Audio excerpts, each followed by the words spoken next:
We have always been attracted to the heroes, the legends, the influencers, the icons. Society celebrates the trendsetters, the tastemakers, the game changers, the record breakers. But what if anyone was capable of becoming the greatest of all time?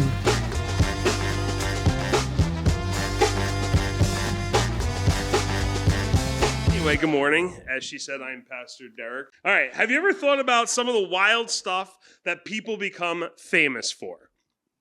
There are people that are grandfluencers. Have you ever heard of grandfluencers? Grandparents that, talk about the golden age of their lives. And then there's cleanfluencers. Anybody ever hear of a cleanfluencer? No, nothing? Okay, so cleanfluencers are people who are famous for cleaning their homes and sharing what they do. What about farmfluencers? Anybody? Like life on the farm? Yeehaw, doing pigs? Anyway, so then there's mediafluencers, sportsfluencers. I know everybody here has heard of Mr. Beast, right? Okay, so Mr. Beast. So we're on track here. You guys are getting what I'm saying. And what about Travis Kelce and the blonde hair girl that he hangs out with? Who? Taylor Swift. Thank you very much. So who here's a Swiftie? Come on, raise your hands. Let's go. Come on. Anybody a Swiftie? No? One? Okay. Well, we had one first service too.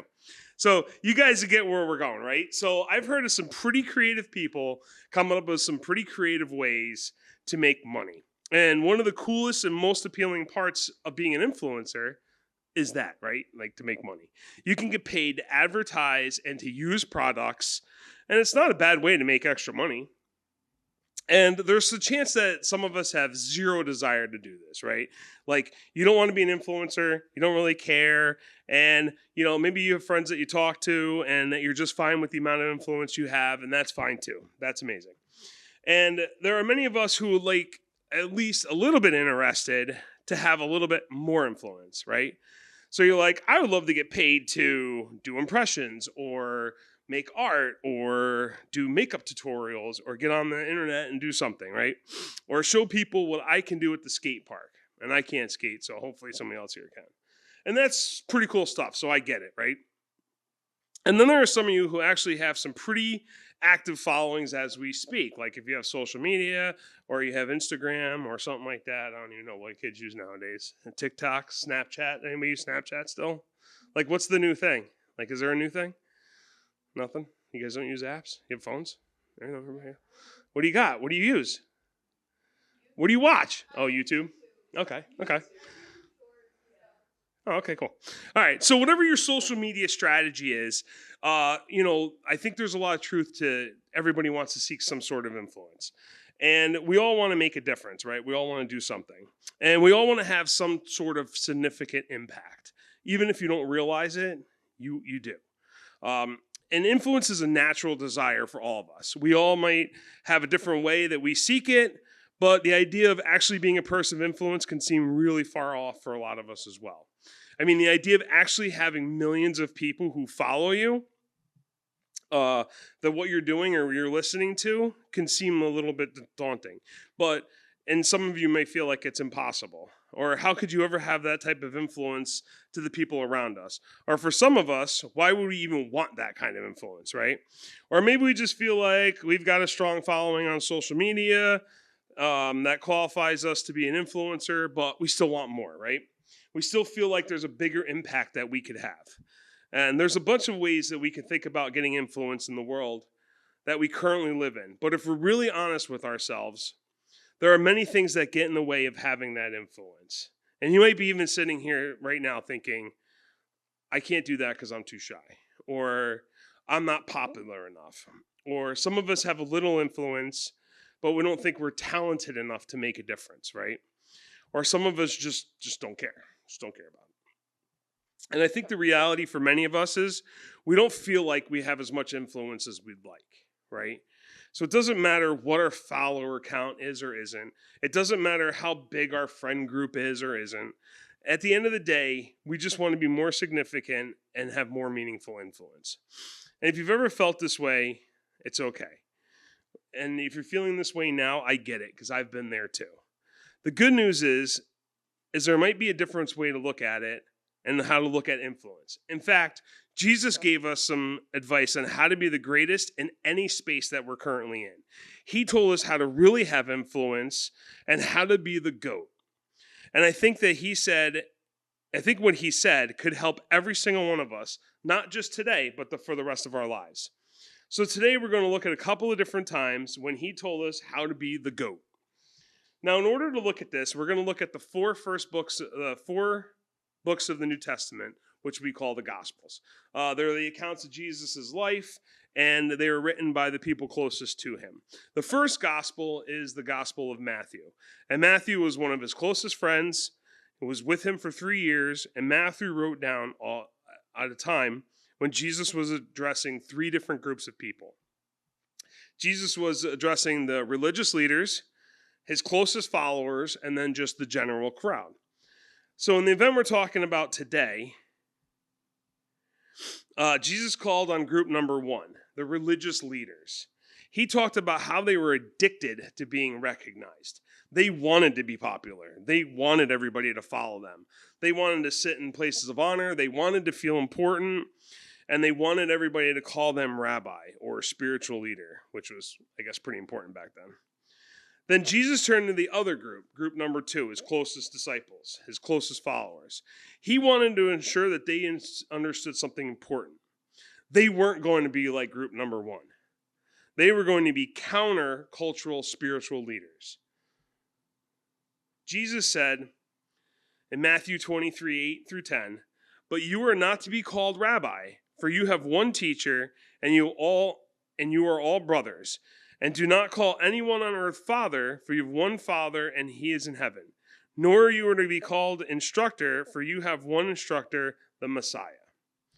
Even though his disciples didn't know it at the time, Jesus knew that they would be in highly influential positions in the future.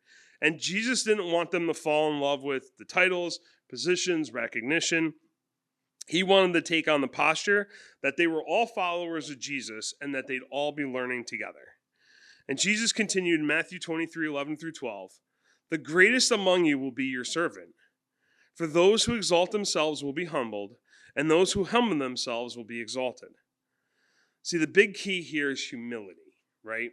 Instead of considering themselves superior, Jesus taught them to be servants of others. Jesus was saying, use your influence to be humble and serve. That is the true GOAT mentality. When you think about this, it makes sense. When you think about some of the people you admire most and look up to, they are probably the most humble people that you know. If you have a small group leader, or an aunt or an uncle, a coach, a teacher, or a grandparent who you absolutely respect, I'd be willing to bet that he or she is a humble person. Some of the historical figures we appreciate the most, like Mother Teresa or Nelson Mandela, were humble people. If you don't know about them, look them up. Jesus was humble, right? If you were to read through all 4 Gospels and just study Jesus' interaction with all kinds of people from all kinds of backgrounds, you'd see how powerful his humility was and his heart for serving others was. We see another example of this earlier in the book of Matthew. Almost all of Jesus' followers believed that he would be a political leader who would overthrow Rome and restore dignity and freedom to the Jewish people. Jesus was approached by a mom who asked if Jesus would put her sons in positions of honor when he took over, one at his left and one at his right. And you know why? Because they wanted those positions themselves. It's like when we hate an influencer, but we wish we had their influence. Jesus quickly put a stop to all the noise.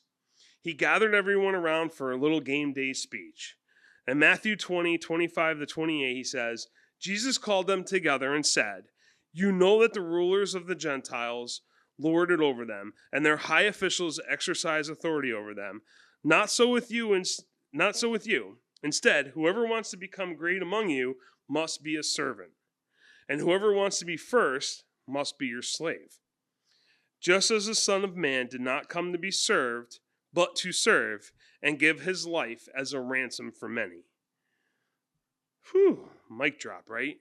So Jesus was telling them 2 things. Humble people who serve others are some of the greatest difference makers in the kingdom of God.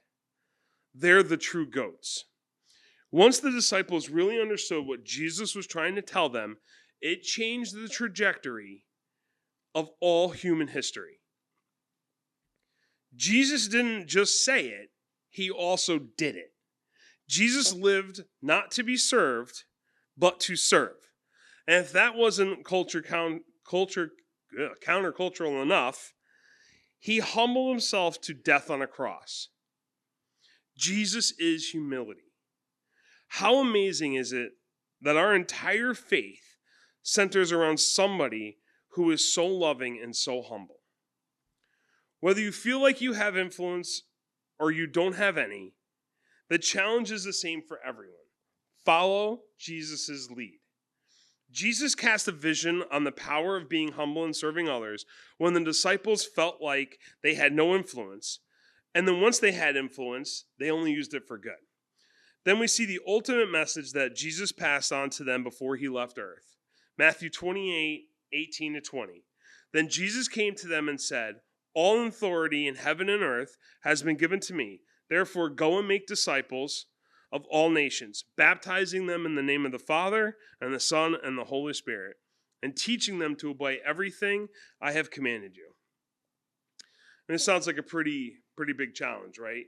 Like basically Jesus asked his followers to go out and do something huge to keep Jesus' message and ministry going. It's literally what we're doing today. 2,000 years later, probably a few thousand miles from where it actually happened, but this is what Katie and I are doing now. To literally go everywhere and teach the people about Jesus. It's important to know that at the time the disciples didn't even feel safe in their own country. The leaders in their nations were out to arrest and even kill them simply because they followed Jesus. Plus, Jesus' disciples were poor and young. Most of them had never even left home. There was no mass transit system. There was no way to travel other than by foot, boat, maybe an animal. So the idea of going to another part of town was just bonkers to them. It was scary. But still, Jesus called them to do it. Jesus gave them the big vision for the impact that they could have in bigger places. Did he know that sometimes they'd be scared? Yep. Did he know that it was going to be difficult at times? Yep. Did he know that they didn't know where to start? Yep. Absolutely. But he also finished by saying this in Matthew 28:20. "And surely I am with you always to the very end of the age." Jesus knew that with his Spirit, the disciples could do it. And the same is true for us. As followers of Jesus, we have the same opportunity to step out and serve others well, to tell them about Jesus and the way that we show up, the way that we love, and the way that we serve. We have the chance to be part of something big. It's scary, yep. Difficult, yep. Overwhelming at times, sure is. But we aren't alone. Absolutely not. Jesus' Spirit is with us every step of the way. Just like his disciples, Jesus wants you to go serve, be humble, show up, do something small that we don't have to do, to use our influence to share the good news, to spread his love to the world, and to be the goats for Jesus. This sounds good, but it won't actually have an impact on others unless we go do it. So here's what I want you to remember. Be part of something big. Identify your influence. What is your platform? And if you're sitting here like, I don't have any influence, actually, you do. Do you have friends? Who here has got a friend? Just one? Just one friend? You have influence. Okay? Is there something that you're good at? Then you have influence. Are there people in the world that are younger than you? Younger brother, sister? You absolutely have influence. Do you play basketball, lacrosse, baseball, football? Do you do arts and crafts? Play games? Are you into fashion? Do you have a computer? Do you take photography? Go on TikTok, YouTube, shorts, whatever it is? Are you a comedian? Do you find yourself funny? Are you into cars? Being smart? Are you kind? I think you guys get the point here, right? The list can go on and on. You be involved in church. That's all influencing. So what's yours about? You got to figure out what you do. What do you do that you love? Your influence is to point to, you use your influence to point to Jesus. You don't have to do this in an obnoxious way. You don't have to be crazy or like over the top. You just need to be able to talk to people and use your influence for greater good, right? You want to try and be less like you and more like Jesus. So how can you use your platform to make Jesus the talk of the town? You can be humble, be a servant, but by all means, point people to Jesus. So I started serving in this church in 2012. I wasn't even a Christian when I started serving here at church. My wife was my first true example of what it was to love like Jesus. She loved me no matter what. She always pointed me towards church and coming here. Matter of fact, she was coming here long before I was. But she always was my first example. The way that she served her family, the way that she loved her family, the way that she loved me, even though I wasn't a Christian and I was living in a broken, sinful world. She did all of these things. She literally pointed me to Jesus every step of the way. And just think about this. Like, what if we all did this? What if we were all humble? What if we all showed up and served other people? And what if we pointed everybody towards Jesus? When we bring out our ordinary to God's amazingness, it becomes something extraordinary that has the power to not only change the lives, but to also the world. I think the ripple effects would be bigger than we think. So let's all be part of something big. So where can you get plugged in to serve others? As you guys head into your small groups, what is one small step that you can take to have a big impact on the world right now? Let's pray. Heavenly Father, I didn't know I'd be up here talking to a whole bunch of kids at one point in my life. Matter of fact, never in my life. But I'm here. I want to just encourage everybody that's here hearing this message today to find something to do to serve, to volunteer, to get plugged in, to love on somebody, to humble themselves during the week, whatever it looks like for each individual. I know we're all different. You created us to be different. So, Lord, I just hope that you put something on somebody's heart to go out and make a difference in this world this week and for weeks to come. And if anybody has any questions, Lord, just have them seek out help or, influence from somebody that they can and that they trust. Lord, we just pray this in your name. Amen. Hey, thanks so much for watching this video. If you really liked it, hit subscribe below. And if you want to check out some other videos that we have on our channel, click right over here. And if this video up here is one that's specifically picked out for you. Thank you again for watching.